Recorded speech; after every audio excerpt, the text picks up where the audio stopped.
अस्सलामुअलैकुम, आप देख रहे हैं समा। मैं हूँ इरम ज़ईन और मैं हूँ आयशा अंसारी। हेडलाइंस आप जान चुके हैं, बुलेटिन में शामिल करते हैं मुल्क की सियासत से जुड़ी कुछ खबरें। आपको ये बताएंगे कि पाकिस्तान में जायदाद कितने रोज में मुंतकिल हो सकती है, जस्टिस जवादुल हसन ने वकील को क्यों डांटा, पंजाब हुकूमत ने गर्दिशी कर्जों से निकलने के लिए क्या तरीका इख्तियार करने का फैसला किया। लेकिन सबसे पहले जिक्र करेंगे भारत का। जी हाँ, पाकिस्तान बयानिया की एक और जीत। अर्नब गेट स्कैंडल मोदी सरकार के लिए वबाल बन गया।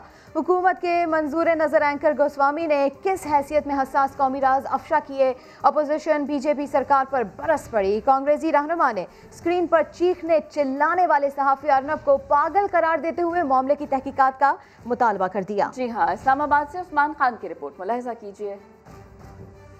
और झूठ के पांव नहीं होते। वजीर खारिजा शाह महमूद कुरैशी कहते हैं कि मोदी सरकार की जानिब से झूठे ऑपरेशन का ड्रामा रचाने पर आज भारतीय पार्लियामेंट से ही आवाजें उठ रही हैं। पाकिस्तान भी तहकीकात चाहता है कि एक एंकर के पास वक्त से पहले टॉप सीक्रेट इंफॉर्मेशन कैसे आ गई। शाह महमूद कुरैशी समा से गुफ्तगू कर रहे थे। जो हमारी तशवीश थी, अब वो भारत के ऐवानों में भी आवाज उठनी शुरू हो गई है और आज ऑपोजिशन की नामवर शख्सियात ये मुतालबा कर रही हैं कि तहकीकात होनी चाहिए कि एक एंकर के पास इतनी टॉप सीक्रेट इंफॉर्मेशन वक्त से पहले के पास मौजूद कैसे थी। नंबर एक। नंबर दो, वो जानना चाह रही हैं कि क्या तहकीक की जाए कि 40 लोगों को सियासी मकासद के लिए क्या हलाक कराया गया। क्या मकसद ये सारा जो नाटक था ये इलेक्शन की जीत के लिए था। ये सब चीजें हैं जो निशानदेही करती हैं जो पाकिस्तान कहता चला आया।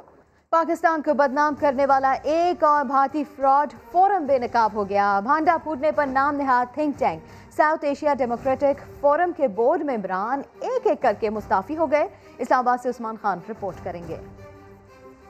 इकोनॉमिस्ट हो या फॉरेन पॉलिसी मैगजीन, भारत का मकरू चेहरा हर जगह बेनकाब। बरतानवी पार्लियामान में बहस हो या अक़वाम मुत्तहिदा की इंसानी हकूक रिपोर्ट, भारतीय सियाकारियों की कलई खुल गई। यूरोपीय यूनियन डिसइंफो लैब में जिक्र किए गए थिंक टैंक्स और NGOs एक एक करके पाश होने लगे।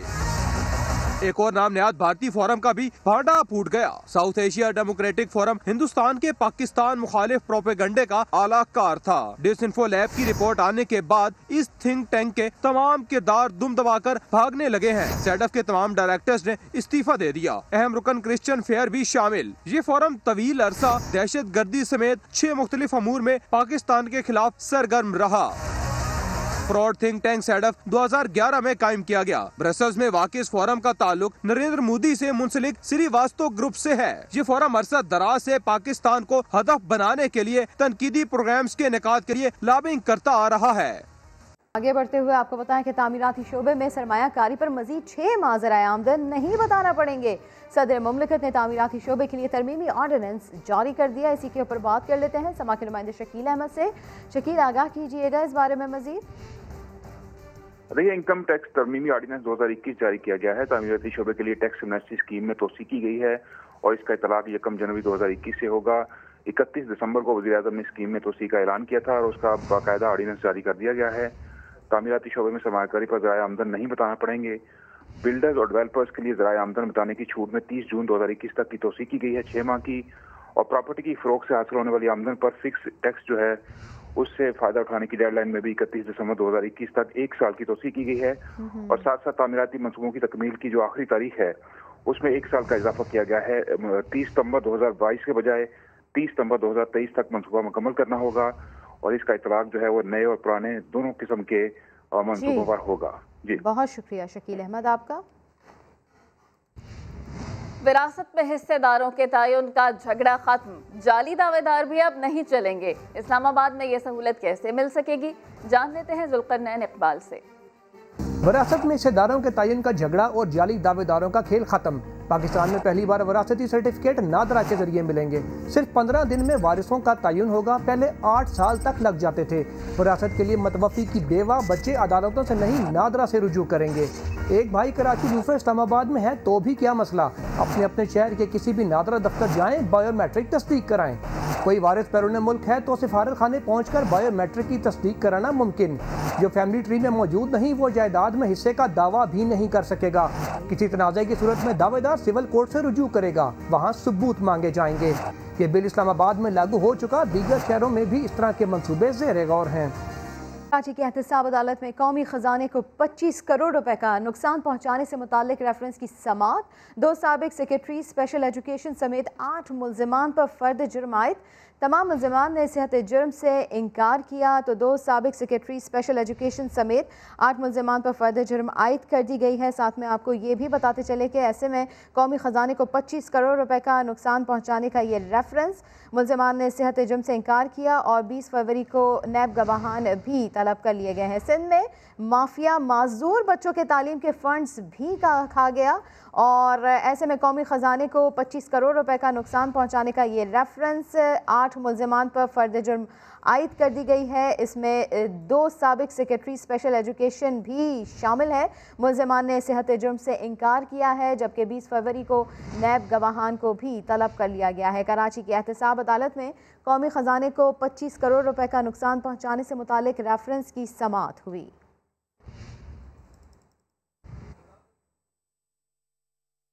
खैबर पख्तूनख्वा हुकूमत बुजुर्ग शहरियों को भूल गई। 6 साल बाद भी बुजुर्ग शहरियों के कानून पर अमल दरामद मुमकिन न हो सका। वजूहात जानने के लिए राब्ता करते हैं समा के नुमाइंदे राहम यूसुफजई से। राहम यूसुफजई, बताइएगा इससे मुताल्लिक। जी बिल्कुल, ये बुजुर्ग शहरियों के हवाले से जो कानून साजी थी 2014 में ये बिल पास हुआ था, ताहम 6 साल गुजरने के बावजूद भी इस बिल पर अमल दरामद ना हो सका। ना तो बुजुर्ग शहरियों को दवाइयों में रियायत मिल सकी, ना ही अस्पताल में इनके लिए अलग वार्ड कायम किए गए हैं और ना ही माहाना जो वजीफा जो ऐलान किया गया था कि 60 साल से ऊपर के बुजुर्ग शहरियों को 2000 रुपये महीना मिलेगा वजीफा के तौर पर, वो भी अभी तक नहीं मिली। सोशल वेलफेयर डायरेक्टर के मुताबिक गुज़िश्ता साल 2020 में इस पर अमल दरामद को मुमकिन बना था, ताहम कोरोना की वजह से जो फंड था वो तमाम फंड जो थे रिसोर्सेज समेत वो महकमे सेहत को शिफ्ट हो गया, जिसकी वजह से इस पर अमल दरामद को मुमकिन नहीं बनाया जा सका।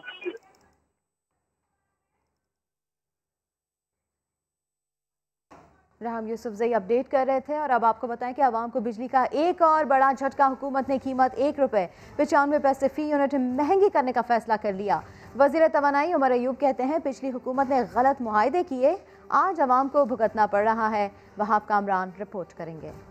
इस वक्त हम लोग ये इजाफा जो करने जा रहे हैं ये 1 रुपए 95 पैसे का है। हुकूमत के छोटे से ऐलान में बिजली सारिफीन के लिए बड़ा झटका, लेकिन सरकार को आखिर ऐसा करना क्यों पड़ा? मुश्तरका प्रेस कॉन्फ्रेंस में वजीर तवानाई उमर अयूब ने मजबूरियां भी बता दी। मुस्लिम लीग नून की हुकूमत के गलत मुआहदों की वजह से कैपेसिटी पेमेंट्स 2013 में ये 185 अरब थे, 2023 तक ये रकम 1455 अरब रुपए तक ये चढ़ जाएगी। असद उमर ने कहा नवाज दौर का बोया हुआ मौजूदा हुकूमत को काटना पड़ रहा है। सिर्फ इन फैसलों की कीमत अदा करने के लिए 9 रुपए फी यूनिट बिजली की कीमत बढ़ानी। मुआविन खुसूसी ताबिश गौहर ने अवाम की ढारस भी बंधा दी। अगले 20 सालों में 836 अरब रुपए की का बोझ कम होगा। बिजली के निर्खों में 1 से 2 रुपए फी यूनिट की कमी आएगी अगले चंद सालों में। हुकूमती मुआशी टीम के अरकान ने यह भी कहा पेट्रोल बहरान पर वजारती कमेटी की रिपोर्ट जल्द मंजर आम पर लाई जाएगी। कैमरामैन राहील कुरैशी के साथ वहाब कामरान, समा इस्लामाबाद। हुकूमत ने बिजली महंगी करने का फैसला तो कर लिया, पहले ही बिजली कितनी महंगी है जानते हैं वहाब कामरान से। सर्दियों में भी बिजली का बिल 5000 से जायद आ गया। अब क्या मीटर कटवा दूं? अच्छा, सब चीजें तो कम वाट वाली लगवा दी, फिर क्या मुसीबत। 10 साल पहले भी वो क्या दिन थे जब बिजली का बिल जेब पर भारी ना था। ओहो, तुम कौन हो भाई? मैं तुम्हारा माजी हूँ। वहाब, तुमसे अच्छा तो मेरा जमाना था। मेरे घर में फ्रिज, वॉशिंग मशीन, टीवी, 3 पंखे, पानी की मोटर और 4 बल्ब जलते थे और बिजली का बिल आता था सिर्फ 2,500 से 3,000 रुपए, क्योंकि मैं माहाना 300 यूनिट से कम बिजली इस्तेमाल करता था जो मुझे मिलती थी 10 रुपए 65 पैसे फी यूनिट। अल्लाह के करम से थोड़ी तनख्वाह में भी घर का निज़ाम ठीक चल रहा था। तुम बताओ किधर को है ध्यान, क्यों हो इतने परेशान? फ्रिज डीसी इन्वर्टर वाला लगवाया, वॉशिंग मशीन हफ्ते में 1 दिन चलाता हूँ, पानी की मोटर भी कम वाट वाली लगवाई। अच्छा। इलेक्ट्रिक गीजर और हीटर छोड़िए, 25,000 के बजट में तो कुछ भी नहीं चलता भाई। पंखे बंद रहते हैं। 4 बल्ब नहीं 3 एनर्जी सेवर लगाए हैं। कोशिश करता हूँ 2 कमरों के मकान में 300 यूनिट से कम इस्तेमाल करूँ, लेकिन फिर भी बिजली का बिल 5000 रुपए आ ही जाता है। टेक्निकल फॉल्ट, बिजली लोड शेडिंग, फ्यूल एडजस्टमेंट और दीगर टैक्सेस, सब ने बारी बारी बिल को ऐसा करंट लगाया कि जेब थर थर कांपी और बजट फ्यूज हो गया। बिजली कंपनी वालों से पूछा तो कहते हैं भैया जो रेट 2011 में था उसमें 6 रुपए फी यूनिट इजाफा हो चुका है, जो 60% बनता है। लो भाई, सर्दी में भी बिजली गई। मैं चला बिल जमा कराने, वरना रही सही बिजली भी मीटर से ना रूठ जाए। पंजाब हुकूमत ने सस्ती बिजली के हुसूल के लिए किरदार अदा करने का फैसला कर लिया। सरकारी दफातर, स्कूल और हस्पताल सोलर एनर्जी पर मुंतकिल होंगे। मोहम्मद लुकमान रिपोर्ट करेंगे।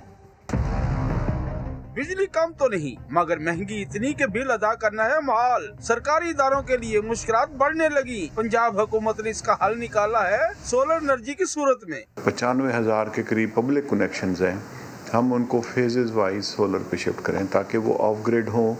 जो बिजली की मद में हमारा कोई 37 अरब के करीब पंजाब हुकूमत पे करती है, वो किसी और रफाही प्रोजेक्ट में खर्च कर सकें।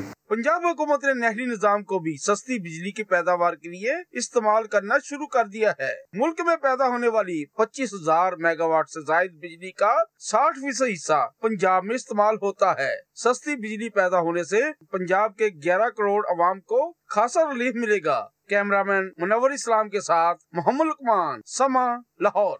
और अब तालीमी मैदान से खबर शामिल करें जो अच्छी नहीं है। पंजाब में निजी मेडिकल कॉलेजेस ने फीसों में 70% तक इजाफा कर दिया। सालाना फीस 17 लाख रुपए तक पहुंच गई है। दानियाल उमर हमारे साथ मौजूद है, उनसे बात करते हैं। दानियाल, अचानक इतना ज्यादा इजाफा कर दिया गया फीसों में? जी बिल्कुल, प्राइवेट मेडिकल कॉलेजेस में दाखिला लेने वाले जो तलबा हैं, जिन्होंने अब ये सोचा है कि उन्होंने मेडिकल करना है, MBBS में जाना है या BDS करना है, उनको बड़ा टीका लगा है। क्योंकि लाहौर समेत पंजाब के जो प्राइवेट मेडिकल और डेंटल कॉलेजेस हैं, उन्होंने 70% तक अपनी जो फीस है वो बढ़ा दी है। पहले ये फीस 9.5 से 10 लाख रुपए के दरमियान होती थी सालाना, और अब ये फीस जो है वो 15 लाख, 16.5 लाख और 17 लाख तक पहुंच गई है। कुछ मेडिकल कॉलेजेस हैं या 17.5 लाख रुपए सालाना भी फीस जो है वो तलबा को अदा करनी पड़ेगी। पहले पंजाब में जो Pakistan medical and dental commission था, उसके जो रूल्स थे उसके मुताबिक जो मेडिकल कॉलेजेस हैं वो 9.5-10 लाख तक फीस, इससे ज्यादा जो है वो नहीं ले सकते थे। लेकिन अब जब से वो तहलील हो गया है, तब से मेडिकल कॉलेजेस के पास इख्तियार भी आ गया है कि वो खुद से ही डिसाइड कर सकते हैं कि उन्होंने कितनी जो फीस है वो रखनी है। जी सही, ठीक है, बहुत शुक्रिया दानियाल उमर, आप इससे मुताल्लिक बता रहे थे।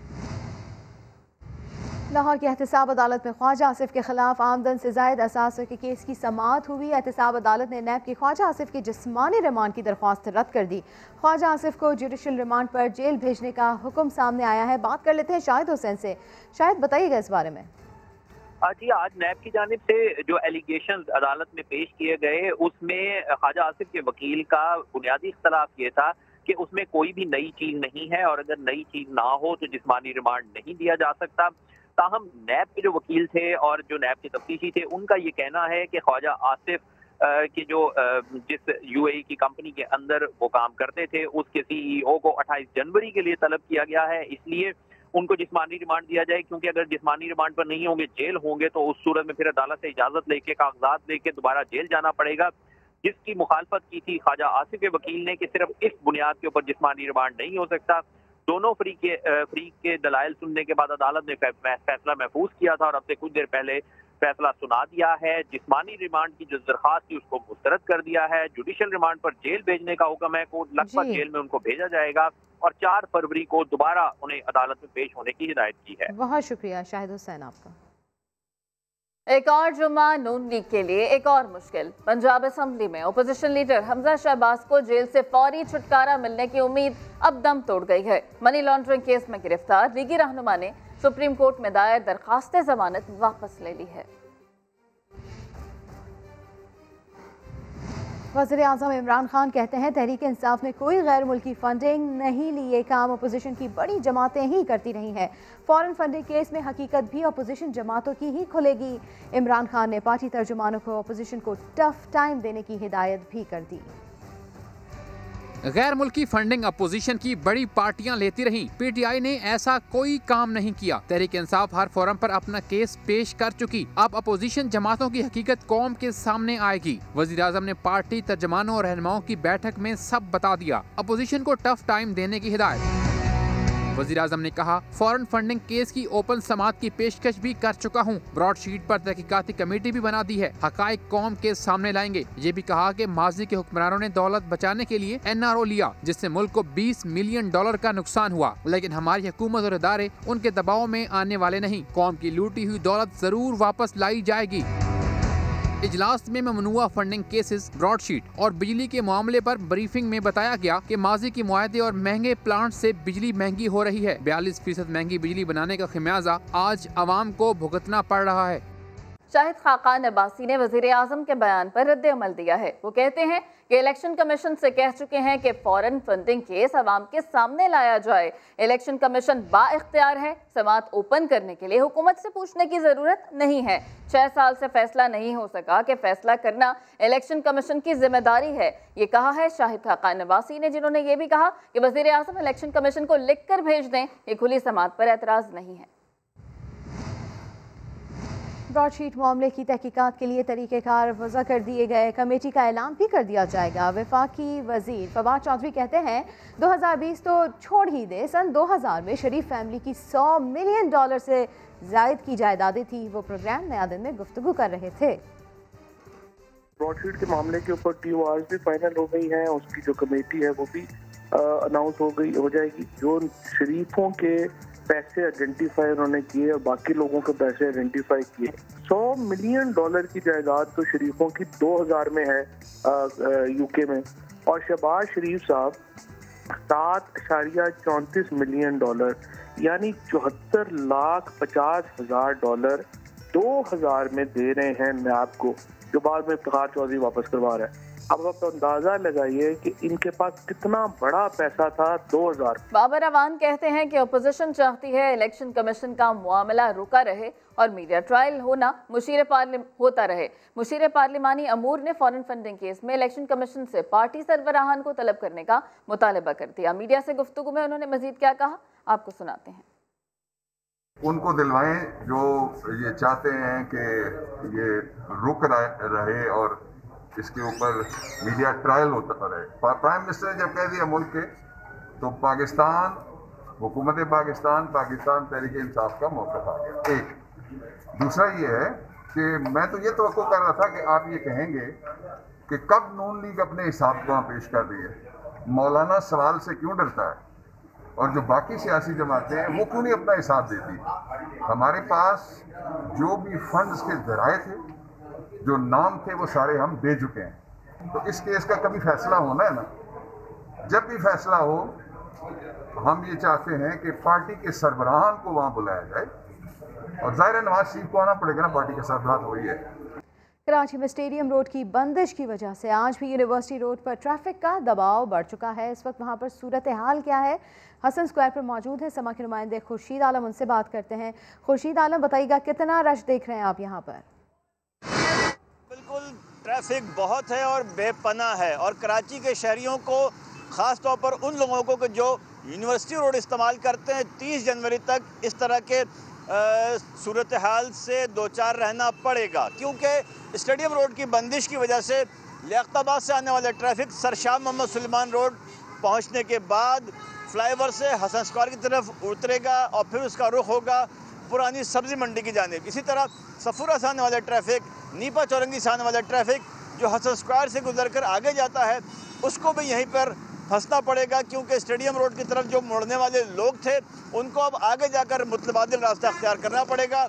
और सूरत हाल ये है कि 11:30 बजे की बंदिश का टाइम मुकर्रर किया गया था स्टेडियम रोड, लेकिन वक्त से पहले बंद कर दिया गया सिक्योरिटी वजह की बिना पर, जिसकी वजह से हज़ारों शहरी आज फिर ट्रैफिक के उस दबाव का शिकार हो रहे हैं। ट्रैफिक एहलकार मुतय्यन भी किए गए हैं, लेकिन ट्रैफिक के इस बहुत ज़्यादा दबाव की वजह से उन्हें भी अपने फ़राइज़ की बजावरी में दुश्वारियों का सामना है। जी बहुत शुक्रिया खुर्शीद आलम, आप इससे मुतालिक हमें बता रहे थे। वापस आएंगे एक ब्रेक के बाद, साथ रहिएगा। Welcome back. फैसलाबाद में फायरिंग करके शहरी को कत्ल करने वाले 4 पुलिस एहलकारों को अदालत ने 4 रोज़ा रिमांड पर मुल्जिमान को पुलिस के हवाले कर दिया। जी हाँ, मजीद जान लेते हैं। यूसुफ चीमा हमारे साथ मौजूद हैं। यूसुफ चीमा, बताइएगा मजीद क्या पेशरफ्त हुई है अब इस केस में?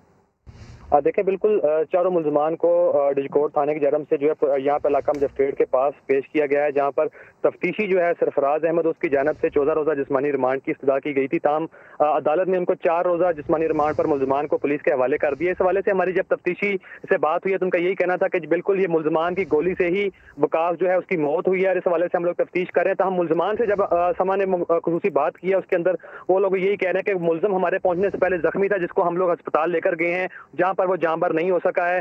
ताहम महकमा हमारे साथ जो वो तावन करने को तैयार नहीं है। हमारी तरफ से किसी तरह की कोई फायरिंग नहीं की गई। ताहम तफ्तीशी अफसरान जो उनका यही कहना है कि मुल्जिमान की जानब से जो है फायरिंग की गई, जिससे वकास की हलाकत हुई। यूसुफ चीमा। कराची के इलाके अबुल हसन अस्फहानी रोड के करीब बीवी ने शौहर को फायरिंग करके कत्ल कर दिया। पुलिस ने खातून को हिरासत में ले लिया है। बात कर लेते हैं समा के नुमाइंदे शाहनवाज कादरी से। शाहनवाज, बताइएगा क्या है ये तमाम तर मामला? देखिए, बिल्कुल ये अब से कुछ देर कबल ये वाक़या पेश आया है। अबुल हसन अस्फहानी रोड के करीब एक कायद-ए-आज़म कॉलोनी है, जहां पर घर में घरेलू झगड़े को पर जो बीवी ने अपने शौहर पर फायरिंग करके उसको कत्ल कर दिया है। पुलिस का ये बताना है कि जो शौहर है उसकी 3 शादियां हुई थी और 3 बीवियां एक साथ घर में रहा करती थी, और बच्चों के मामले पर झगड़ा स्टार्ट हुआ और उसके बाद बीवी ने जो पिस्टल निकालकर अपने ही शौहर पर फायरिंग की, जिसके नतीजे में वो हलाक हो गया है। पुलिस ने जो मुलजिमा है उसको हिरासत में ले लिया है, उससे मजीद तफ्तीश की जा रही है। बहुत शुक्रिया शाहनवाज। लाहौर में 25 साला खातून का कातिल शौहर नहीं हमसाया निकला। 4 माह कबल कत्ल का ड्रॉप सीन हो गया। वाकया कब पेश आया और मुल्जिम का सुराग कैसे लगाया गया? जहांगीर खान की रिपोर्ट देखिए। खबरें और भी शामिल करेंगे, अभी एक ब्रेक लेंगे। आप देखते रहिए समा। कोरोना वबा के दौरान पाकिस्तान भर के डॉक्टर्स ने फराइज निभाए। बहुत से डॉक्टर्स ने जान की कुर्बानी दी। कौन थे ये लोग जिन्होंने दूसरों को बचाने के लिए अपने जानें दांव पर लगाई? रिपोर्ट कर रहे हैं मुदस्सिर नज़ीर।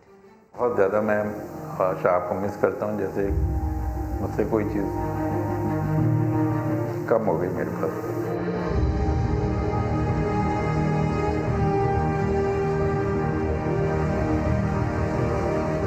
कोरोना की वबा ने डॉक्टर जाहिद से एक कीमती दोस्त और हमसे एक मुखलिस मुआलिज छीन लिया। जनरल फिजिशियन शहाब कराची के सरकारी कतर अस्पताल में कई सालों से खिदमत अंजाम दे रहे थे। इस दौरान वो कोरोना वायरस की जद में आए और जान से गए।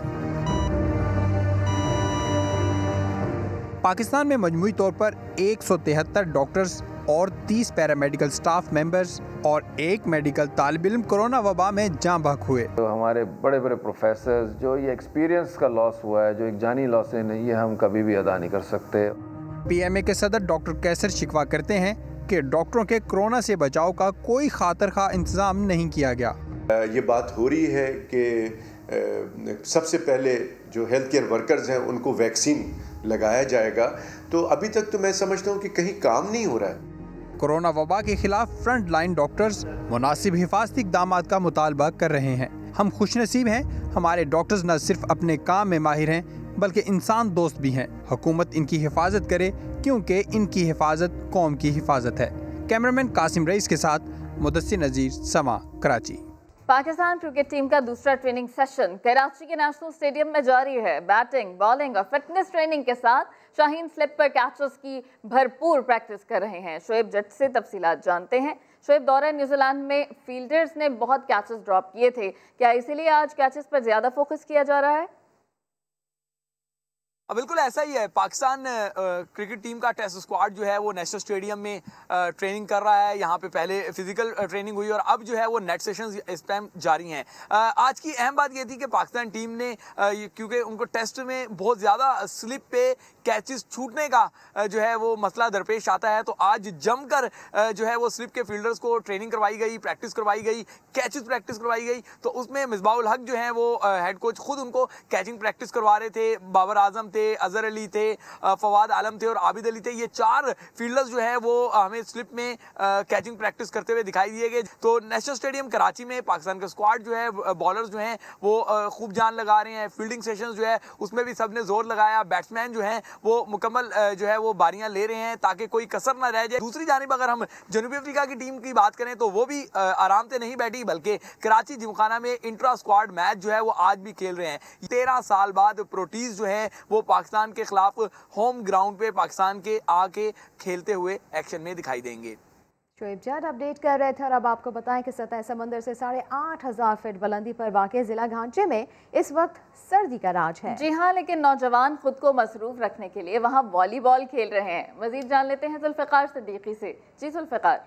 जी बिल्कुल, सतह समंदर से 8,332 फुट पर वाक़े ज़िला गांछे इस वक्त शदीद सर्दी की लपेट में है। ऐसे में यहाँ के नौजवान मौसम सरमा में वॉलीबॉल टूर्नामेंट्स अपनी मदद आप के तहत अपनी खेतों को ही ग्राउंड बनाकर खेलते हैं। शदीद सर्दी से बचने के लिए यहाँ के नौजवान ख़ुद को गर्म रखने और सेहतमंदाना जो सरगर्मियाँ हैं उनमें ख़ुद को मसरूफ़ रखने के लिए वॉलीबॉल टूर्नामेंट्स का इनेकाद करते हैं। आप देख सकते हैं कि तमाशाइयों की भी बड़ी तादाद यहाँ पर मौजूद है जो सनसनीखेज मैचेस और जोश और जज्बे के साथ खेलते खिलाड़ियों को देखकर ख़ुद भी सर्दी भूल जाते हैं।